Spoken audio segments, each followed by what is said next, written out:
Good afternoon, everyone. I'd like to welcome you to Connecting the Dots, a PTSI Early Childhood webinar. I am Kathleen Gibson. I am the Early Childhood Specialist here at PTSI. Thank you all for joining us to learn more about potty training our children with delays and disabilities. Dr. Rachel Caliani, I said it right the first time, and then Caliani is with us today to help us connect the dots and answer our questions. Rachel is an assistant professor at the University of Georgia in the Department of Communication Sciences and Special Education. Before completing her PhD, she was a public school teacher. Dr. Caliani is a board certified behavior analyst, and her research addresses the educational needs and life skills of individuals with disabilities, intellectual and developmental. Her current work involves classroom-based and telehealth-based toilet training, and I am very excited to have her join us today. During this Connecting the Dots presentation, you can submit your questions through the chat box located in the controls near the bottom of your screen, and we will do our best to answer your questions throughout the presentation. If you have any questions about your child's specific situation related to potty training, Rachel's contact information will be available at the end of the presentation, and I will be emailing everyone that information as well who attended today. If you have any questions about your child's IEP, you can reach out to me or any one of our staff at partners@ptsi.org. So let's go ahead and get started and connect the dots. Welcome, Rachel. Thank you for having me. So like Kathleen said, today I'm going to talk about potty training for children with disabilities. And I'm going to jump right in. This is the agenda that I'm hoping to cover today. So the first thing is I want to talk about the utility of readiness indicators and just mention the doctor's involvement in all of this. Preparing for potty training, some steps that you can take, especially if you have young children or potty training isn't already part of your routine. Some steps you could take now to go ahead and get the potty party started.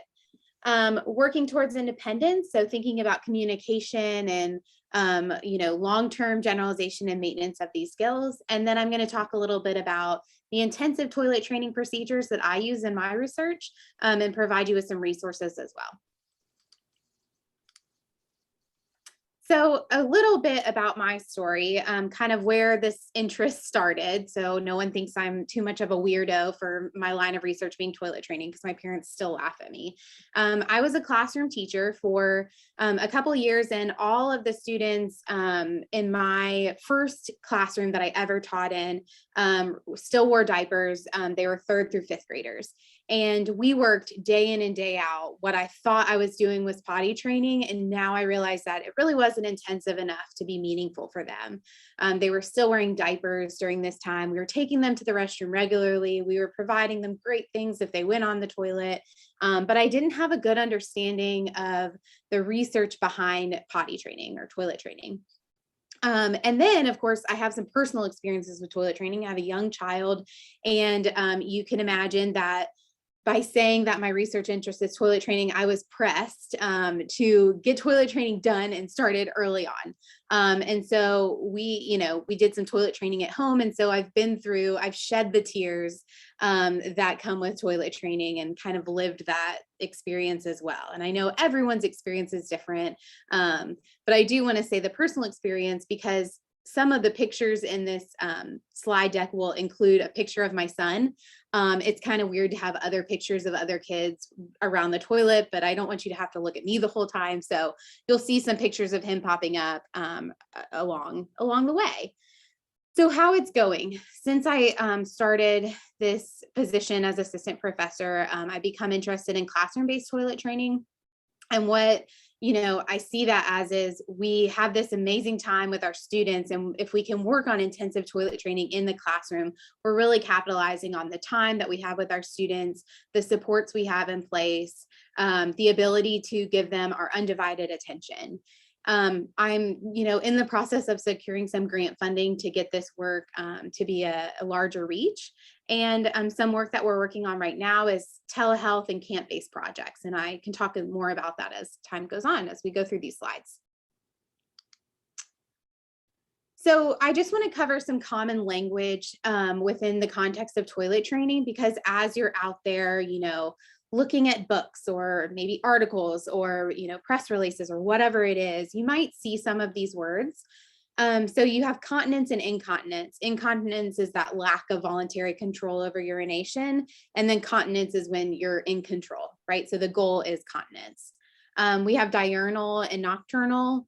Diurnal is daytime, nocturnal, nighttime. Most of my work is focused on diurnal. Nocturnal is kind of a different beast. Enuresis and incompresis. So enuresis is involuntary urination, and incompresis is involuntary bowel movements. And then urination and defecation, that's just urination and then bowel movements. And then we often use the term void. So just some common terminology to get us all on the same page. So the tricky thing about toilet training is that unlike other skills, we're working on a lot of skills in one, right? It's not just eliminating in the toilet. It's also recognizing the need to go. It's waiting to eliminate until you're at the restroom. Entering a bathroom. I had one student in my classroom who was terrified of the bathroom, terrified of any bit of water. And so for him, we were just working on getting him comfortable in the restroom to start. Pulling pants down, sitting on the toilet, eliminating in the toilet, using toilet paper correctly, pulling pants back up, flushing the toilet, washing hands, drying hands. And as you can see, this is my son, Elliot, we're also working on getting dressed, right? The underwear go inside the shorts. So toilet training, is complex because there's all of these skills that we're working on kind of simultaneously. I am sure that I don't have to convince any of you why toilet training is important. You're here today, you're taking time out of your day to be here with me and Kathleen. And so I know you know why it matters, but just to, further that point, more opportunities, when we are toilet trained, we have more opportunities for inclusive environments. We have more opportunities for extracurricular opportunities. So you might see like camps, summer camps, sleepaway camps. Don't allow maybe your child to come if they're not toilet trained. There might be extracurricular activities like sports teams that they can't participate in if they're not toilet trained. Jobs later on in life might be restrictive. And so it's really important. People who are not toilet trained or people who are toilet trained are less vulnerable to abuse. It improves their self-image. And there's stress associated for parents and caregivers with long-term support needs for children who are incontinent. So I'm going to start here with potty training starts at the doctor and then talk about some readiness indicators.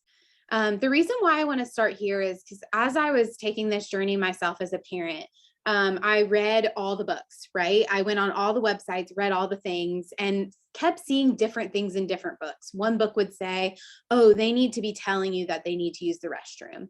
And then another book would say, oh, they need to follow 3-step directions. And then another book would say they need to be able to hold their not void in their diaper for 2 hours. And so I had all these things popping up and I was like, well, we're at the age, I feel like he's ready. And I've had these same experiences in my classroom as well, where I'm like, well, if we wait on that, this, student is in 3rd to 5th grade or in middle school. If we, how long are we going to wait on that? And is there utility in these readiness indicators? So I just want to point out all the different readiness indicators that are out there, and then I'll talk about their utility next. So staying dry for at least 2 hours at a time, right? Regular bowel movement schedules, following simple instructions, demonstrating discomfort with dirty diapers, asked to use the toilet, request to wear underwear, pulls pants up and down. All of these are indicators that may signal to you that they're ready. This doesn't need to mean that if they aren't engaging in these behaviors that they aren't ready, right? We're just pointing these things out. Baker and Brightman said that you need to see if there's any signs that show you that they need to urinate or make bowel movements. So like jumpiness, spoken word signs, gestures. Maybe they indicate by tugging or gestures or an audible sound. And then some demonstration of independent use of toilet. That one always gets me. I do like that Gillis in this article pointed out that there needs to be this medical clearance. This does need to be a conversation with your child's doctor about whether or not they're ready. Is there some sort of medical thing going on that's outside of, just their disability that is preventing them from being ready for toilet training? So talk to your doctor about that before getting started. But then Gillis also points out these mastery of prerequisite skills. So sitting on the toilet. Yeah, that's really important, right? We want to make sure that the child is comfortable with sitting on the toilet for a couple minutes before we start any intensive toilet training. They point out basic requesting using verbal language. Communication strategies are great. We want to make sure that they have something, whether that's AAC, a speech generating device, or PECS. This could be low tech or high tech, whatever it is. We do want to start incorporating that because we will include that in the toilet training process. And then pulling pants and underwear up and down, something you can work on before getting started, but is it a readiness indicator? So a recent publication that came out by Johnson and colleagues reviewed 55 toilet training studies across all different age groups. And what they found, and if you don't know much about publication, typically in our field, there's what we call publication bias. So things that aren't successful. So if the person didn't become toilet trained, then it probably wouldn't be published, unfortunately. It's kind of tough because we don't see many of the failures, and the failures tell a story and are informative as well. But what they found is that only 22 of the participants in all of those 55 studies were able to follow directions before they were toilet trained. Okay, so that's a really small percentage. So is following directions imperative? Are you, if you're holding back from starting toilet training because your child can't follow directions yet, might be worth thinking twice about that. Only 4% could sit for 5 minutes. Okay, 4%. So maybe that's not a good readiness indicator. Only 11% could pull their pants up and down. Okay, only 4% could retain fluid. 15% could communicate vocally or had previous toilet training experience. That was 38%. So you could see some of these readiness indicators that popped up in the previous slides. In the research that we have out there, in that review of the research, we know that those readiness indicators might not be indicative of success with toilet training. They could be informative, especially as a teacher. If I have a student who's having voids on the toilet successfully, once every couple weeks, that's a sign to me like, yeah, let's start it. If I have a student who can follow directions, especially in the bathroom, that might be a sign to me that they're ready to go. But it should not preclude toilet training success. It should not preclude you from starting toilet training. And so therefore, teachers and caregivers should not delay intervention solely based on these readiness indicators. I just want to encourage you that you know your child best.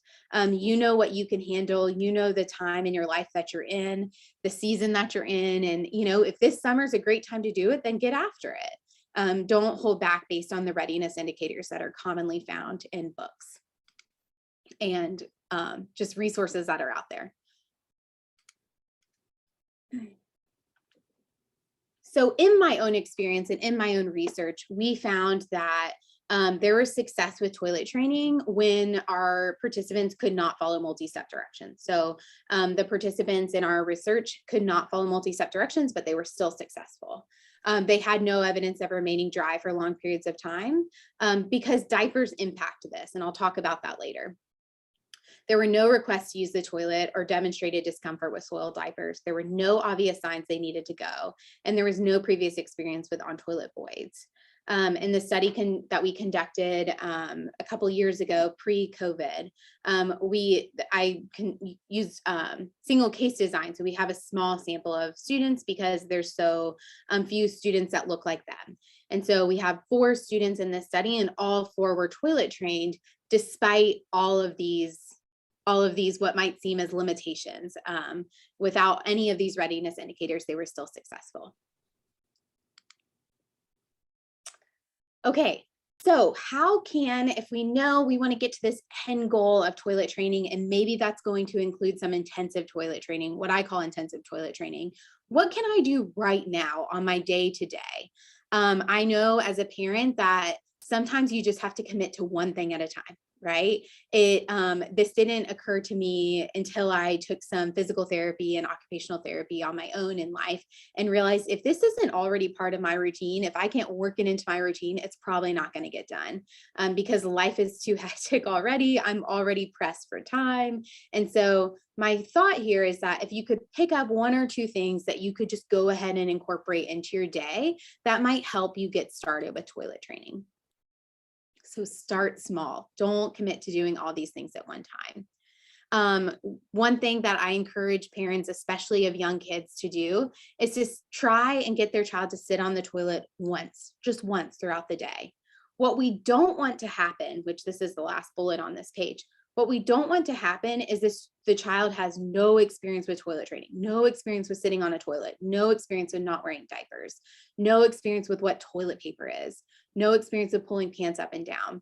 So if we can start adding these little tidbits in that get at the big picture of independence in the bathroom, that can help make the toilet training process, the actual voiding in the toilet, a little bit easier.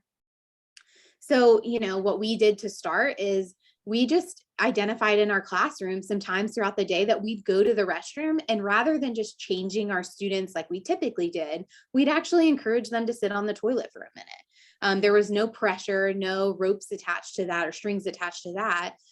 There were just, let's just practice sitting on the toilet. Let's take it one step at a time. You can have books, videos, conversations. If you have young children and you feel comfortable with modeling this, keeping the door open when they're home with you. And, some parents are probably laughing at me because they're like, oh, that's an option for them to not be in the toilet with you while you're trying to use the restroom. But, we know modeling is effective too. So continuous modeling, labeling what you're doing, et cetera, in your home is helpful. Incorporate toileting words into existing communication systems. So, if you have an existing communication system, such as picture exchange communication systems or a speech generating device, get those pictures of things that are involved in toilet training in that device. So have a picture of a toilet, have a picture of a bathroom, so that if your child or if your student is trying to communicate, they have the means to do so. And one last thing I want to encourage you to do, because of what we've seen in our research, is that for some students and some children, sorry, I use that word interchangeably because I work in the school a lot, but with some people, I should say, just taking off the diaper and putting the person in underwear is effective in toilet training. This kind of blew my mind when I first read about it in the research, but this is one of the most important components of toilet training, is switching to underwear. I think it's funny when I see pull-ups advertised, because you really don't need pull-ups. You can go from just a typical diaper to underwear in some situations. I get that pull-ups are important for some families and definitely use them if you need to, but you don't have to. I did not know that going into parenthood. I thought like, oh yeah, we do diapers, then we do pull-ups, and then we do underwear. But pull-ups, you can skip that step if it works for your child. Okay, I think we're doing okay on time. So, where to begin? So, I think classroom-based toilet training needs to be happening more often. I get it. I know that teachers are underpaid, understaffed, overwhelmed. But my counter argument to that is it doesn't take long. Intensive toilet training, what we've seen, can take maybe up to 15 days with some of the procedures that we're using in the classroom. And so if we take 5 to 15 days of really intensive toilet training where we're going to the bathroom every 15 minutes or whatever that looks like, that's going to save so much time in the long run. And it's going to benefit the person's life in all the other ways I mentioned previously. So as a parent, as a caregiver, or as a practitioner, whether it's OT, PT, behavior specialist, special education teacher, put toilet training as much as you can in those IEPs, because we are committing, by doing that, we're committing to taking the time to do that throughout the day. Okay. And so, if you're feeling like I keep pushing that, get to know your parent rights. you have just as much say-so in what is in the IEP. And so the IEP really should be based on the strengths of the child, the parent concerns, the evaluation results, and the child's needs.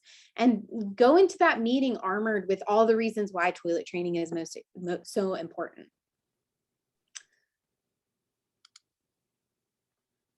All right, so some questions to ask, which if you have questions that you've asked in the past or things that have worked to get toilet training in your child's IEP, feel free to share those in the chat as well, because I'm sure you all have that great experience and of participating in IEP meetings. And I'm sure Kathleen has some additions to this as well. So some questions that I could think of are, how often will my child be taken to the restroom?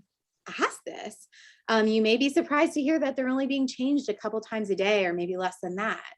What is the response to on-toilet voids and off-toilet voids? Some of the early work in toilet training done in the 60s incorporated punishment procedures. And if you think about, some of that trickling down to what's going on today, you want to make sure those punishment procedures aren't part of the toilet training experience that your child is getting, because they're not necessary and they may make your child fearful of the restroom. What does toilet training look like in this setting? Okay, so these are just a few questions that can get that conversation started with your child's teacher. If you've had attempts or successes with toilet training, share those as well.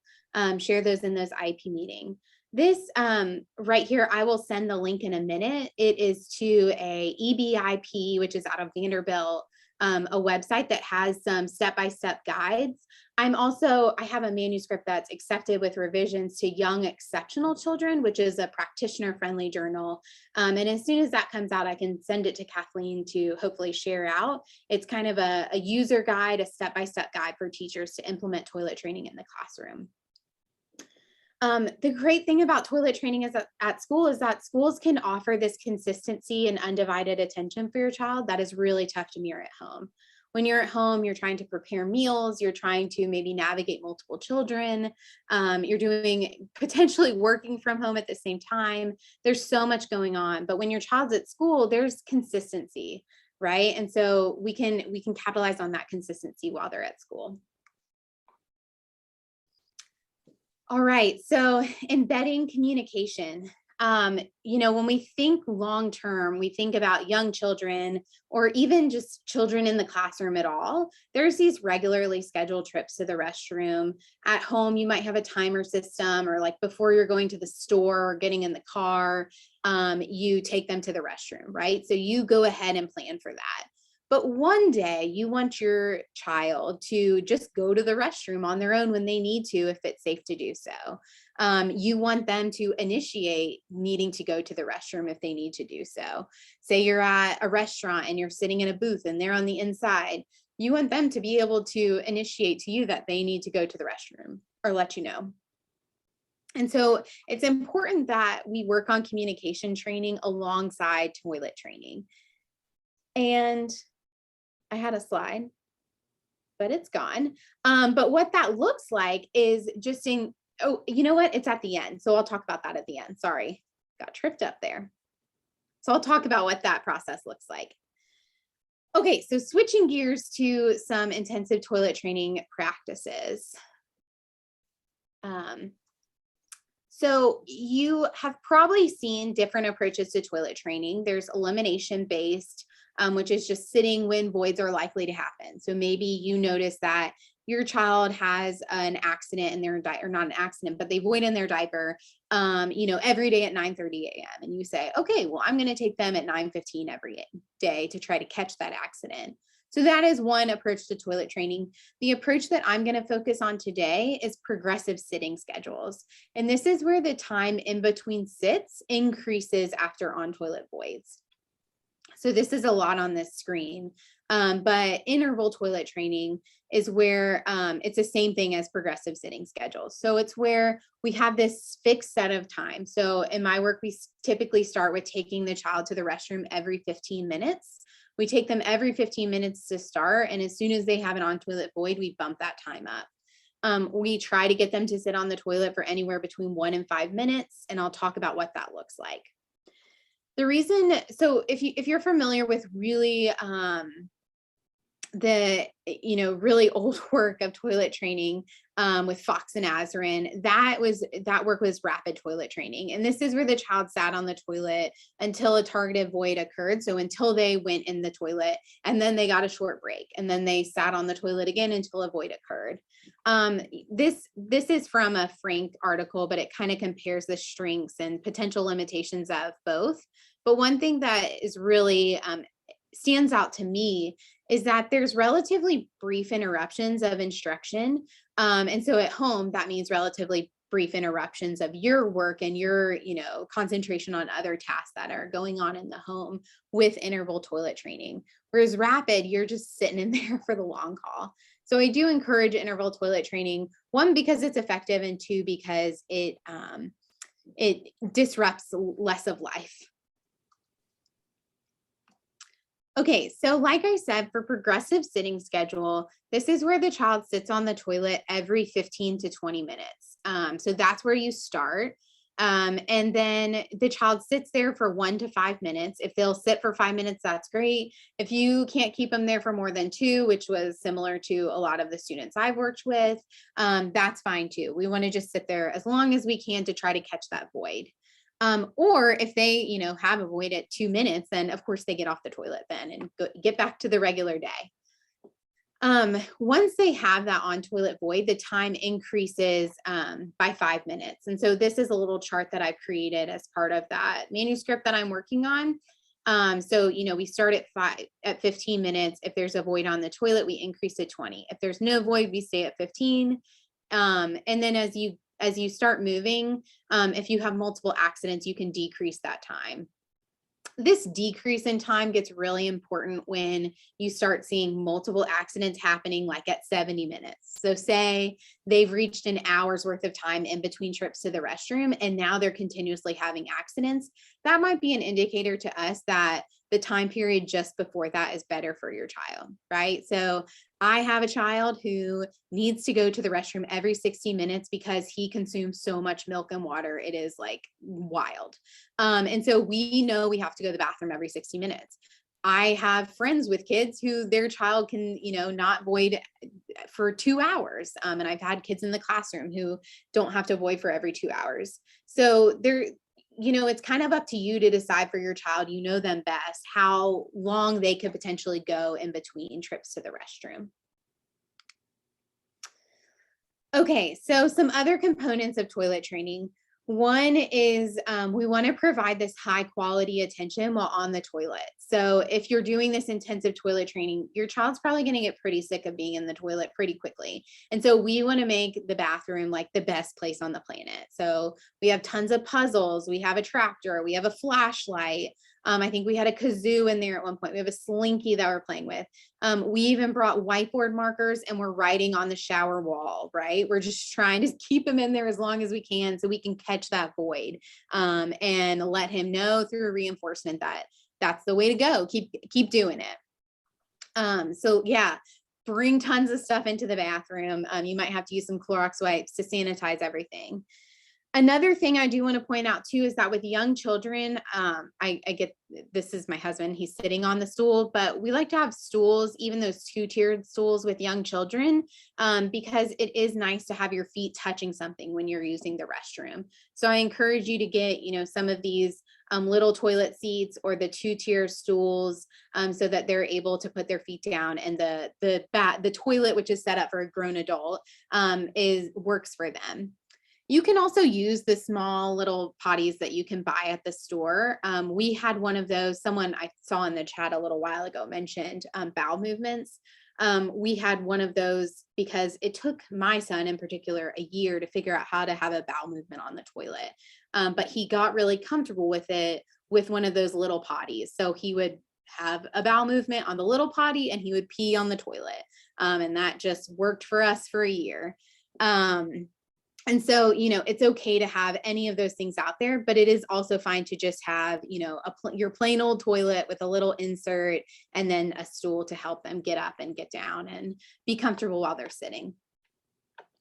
We use dry checks in our research. We're not really sure yet if these are imperative, but they are helpful. So this just looks like after an accident, checking every 5 minutes to see if they're wet or dry.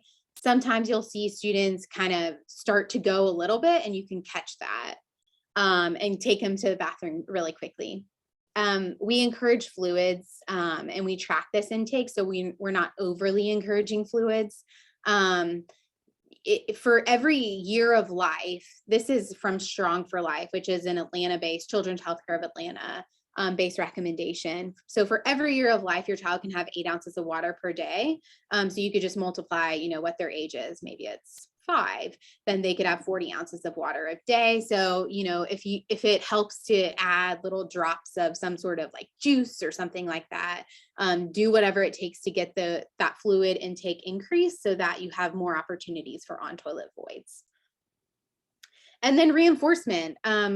We like to withhold one preferred food item or toy and only provide for on-toilet voids. This is based on DEC, Division of Early Childhood recommended practices that when a young child is learning something new, we need to make sure it is very clear to them that what they did is worth repeating, right?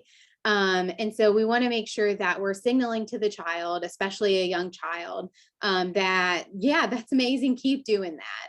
And we can really clearly do that by incorporating really preferred things like food items like a M&M or a Skittle or, grapes. Even sometimes fruit is a really preferred. You get lucky in some cases. And maybe a toy is really preferred. And you can withhold that for on-toilet voids. But eventually you're going to take that away, right? Eventually they're not going to be, 25 years old and still getting a Skittle every time they void on the toilet. Eventually that'll just become part of their everyday routine and it'll be reinforcing for them alone, that intrinsic motivation or intrinsic reinforcement will be there because I don't want to have an accident on myself. But in those early days of teaching, we do, include contrived reinforcers. And behavior specific praise. So that just means every time an on-toilet void happens, we like to say that the circus comes to town. So we're going to have a big party, a big celebration, if that is something that your child enjoys. Am I doing okay, Kathleen? I think I have about 2 more slides. Yeah, you're doing great. We do have a few questions. So once we get through these slides, we can go ahead and ask those. Okay, great. Perfect. So one thing I mentioned already is diaper removal. So several researchers consider this to be the most essential component of toilet training. And this is where I went wrong with toilet training as a teacher. I kept the diapers on. And so removing the diaper helps the learner experience the feeling of being wet. And it changes up that routine. If I just always go in my diaper and that's what I know. It also helps you identify an accident quickly because there's typically a puddle under the child and you can quickly get them to the restroom and potentially catch the rest of that void. I know it's gross. Some things that we've done in our classroom is move to different locations within the school, request a classroom to use that's tiled for that period of time. At home, we've encouraged parents to use painter's tarps. You can get them at like the Dollar Tree. They're just clear plastic tarps for $1. And you can cover like your playroom or wherever it is for that period of time. This is at my old house and we have this hallway. We hung out in this hallway the whole time during toilet training so that we weren't making messes on the carpet. So you kind of have to get creative and remind yourself, which I have to do this all the time, remind yourself that this isn't a permanent thing. It's just temporary. So like I said, some seminal research in this area did include punishment-based procedures, and I would encourage you to talk with the practitioners that you're working with, even if they're, teachers or whoever you're working with, to ensure that they're not using these punishment-based procedures, because in my experience, they've just led to the student becoming fearful or resentful of this process. And so, I don't think the research tells us that we don't need these to be successful with toilet training. I've never used urine alarms in my research, but I know they can be helpful for a child who's not picking up on those cues or not successful with just traditional toilet training or this intensive package that I'm talking about.